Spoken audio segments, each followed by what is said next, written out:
Hello everyone. आज का हमारा टॉपिक होगा परमुटेशन एंड कॉम्बिनेशन से रिलेटेड। ठीक है। सो सिंपली आप काउंटिंग प्रिंसिपल के बारे में आपने सुना होगा। जैसे अज्यूम करो कि एक आदमी है, उसको वर्क ए करना है। ठीक है। वो उसको कर सकता है एम बेस में। एम तरीके हैं उसको करने के। और जो दूसरा वर्क है वी, मान लो उसको एन तरीके हैं करने के। तो उस काम को करने के लिए या तो ए करे या फिर बी करे। ठीक है। The number of ways of doing the work A और वी, तो हम कैसे निकालेंगे, और बोल रही हूँ मैं बीच में। ठीक है। तो आप कैसे करेंगे उसको, एम प्लस एन वेज में करेंगे। ठीक है। और अगर आपको एक और एग्जांपल देती हूँ कि जैसे मान लो कि एक आदमी है, उसको हमीरपुर से उन्ना जाना है। उसको जाने के दो तरीके हैं। ठीक है। और शिमला जाना है उसे, तो उसको जाने के उसको तीन तरीके हैं, यानी कि तीन रोड अवेलेबल हैं, तो उसको तीन तरीके लगेंगे, तीन वेज हैं उसके पास जाने के लिए।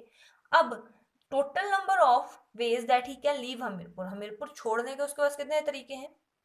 या तो दो तरीकों से वो उन्ना जाए, इनकी दो। ठीक है।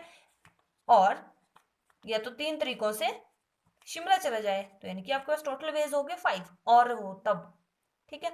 अब नेक्स्ट टाइप के एग्जांपल सुनिए। जैसे मान लो कि उसको जाना है हमीरपुर से उन्ना, उसके तीन रास्ते हैं। ठीक है। एंड उसके बाद उसको उन्ना से चंडीगढ़ जाना है, उसके पांच रास्ते हैं। पहले उसको उन्ना पहुंचना है। ठीक है। फिर उसको उन्ना से चंडीगढ़ जाना है, तो उसके पांच रास्ते हैं। फिर then number of ways in which you can go from Hamirpur to Chandigarh, तो हमीरपुर से चंडीगढ़ जाने के लिए आपको कितने रास्ते होंगे, वो होंगे 3 into 5 that is 15। Number of ways of doing both the works, पहले थे number of ways to doing either work one और आइदर वर्क टू। यहाँ पे दोनों अगर करने हैं तो वहां पे आपको मल्टीप्लाई करना पड़ेगा। एंड आ रहा है बीच में, प्लस आ रहा है तो, और आ रहा है तो प्लस करेंगे। ठीक है। ये सिंपल सी बात हो गई। अब स्टार्ट करते हैं परमुटेशन से। परमुटेशन बेसिकली मीन्स होती है अरेंजमेंट्स। हम किसी टाइप को कितने वे में अरेंज कर सकते हैं। जैसे अगर आपको किसी गाड़ी का नंबर ही लिखवाना है, वहां पे है 1 2 3 ऑप्शन है। ठीक है। सो उसको आप कितने तरीके से अरेंज करके लिख सकते हैं, तो उसके लिए 1 2 3, 1 3 2, 2 1 3, 2 3 1, 3 1 2, 3 2 1। ठीक है। यानी कि टोटल कितने वेज हो गए, 6 वेज हो गए। तो हम कैसे निकाल सकते हैं उसको, तीन थे ऑप्शन और वेज बन गए 6, तो यानी कि 3 into 2 अगर हम करते हैं तो वो 6 आ जाता है। ठीक है।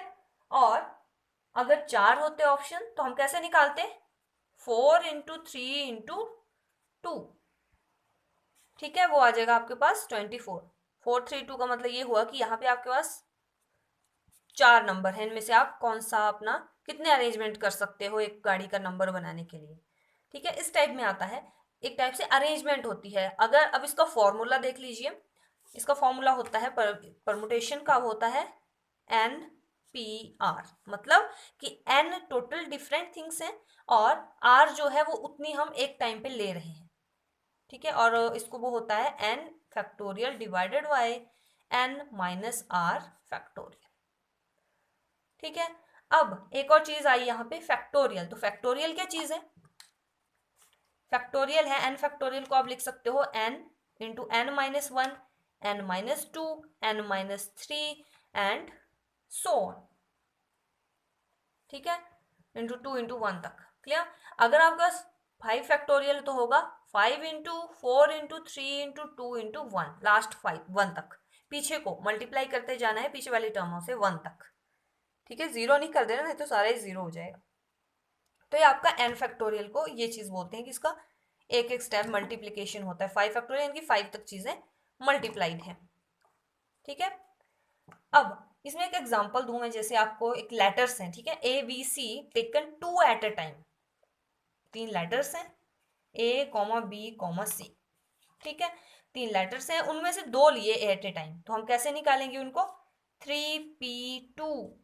हमें उनकी अरेंजमेंट मैटर करती है कि उनकी अरेंजमेंट कैसी होगी।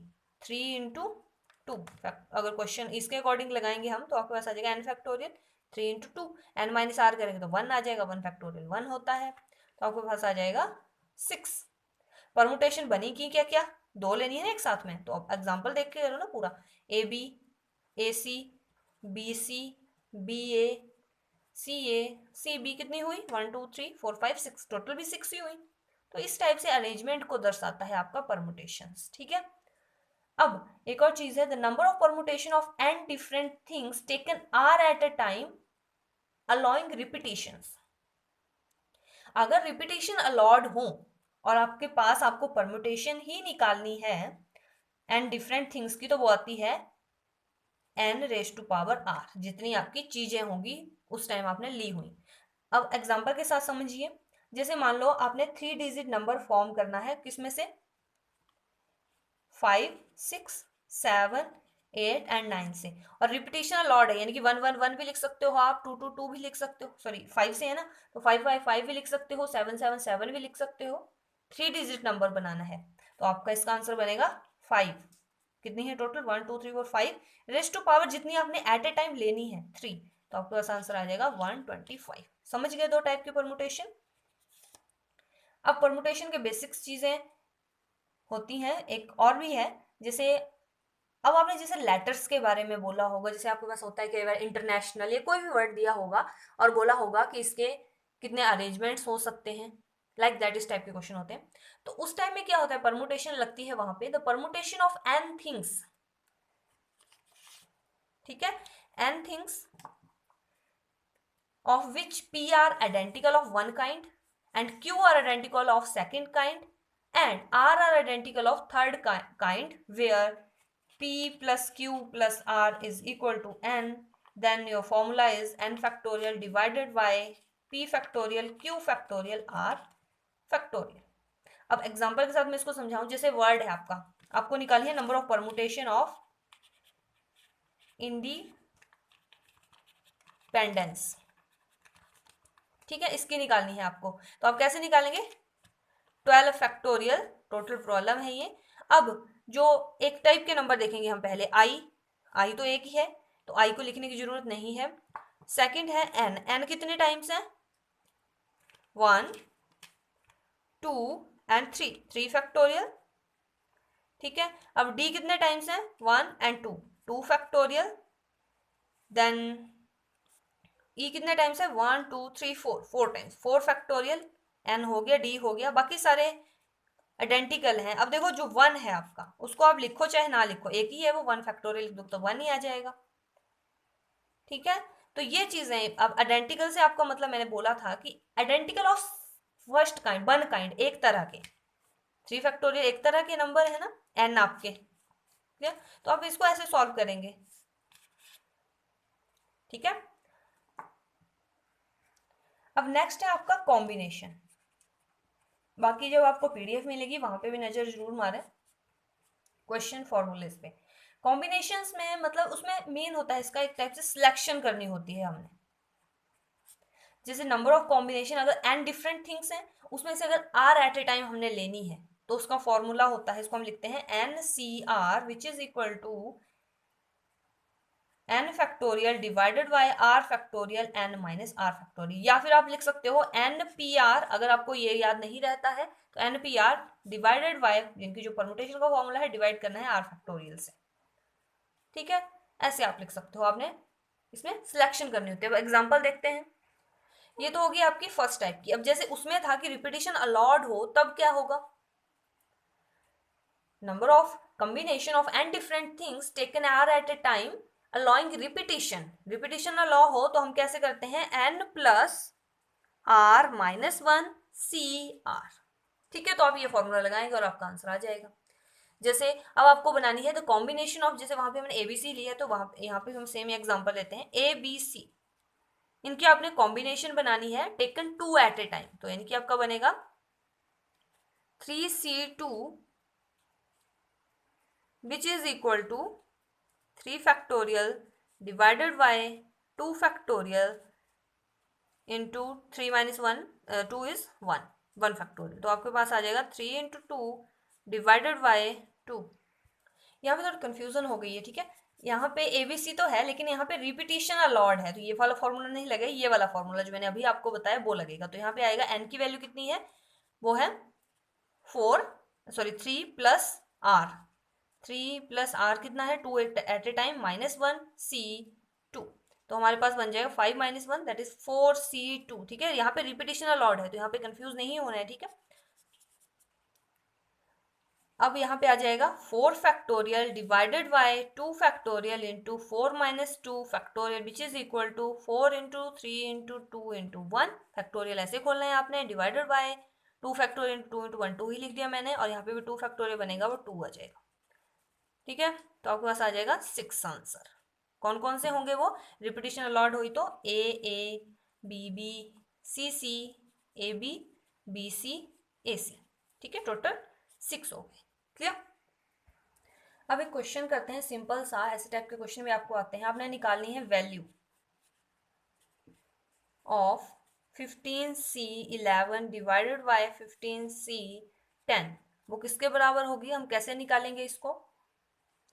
पहले तो आप 15C11 निकालिए। 15C11 को हम कैसे लिख सकते हैं, फॉर्मूला आपको मैंने बता दिया है।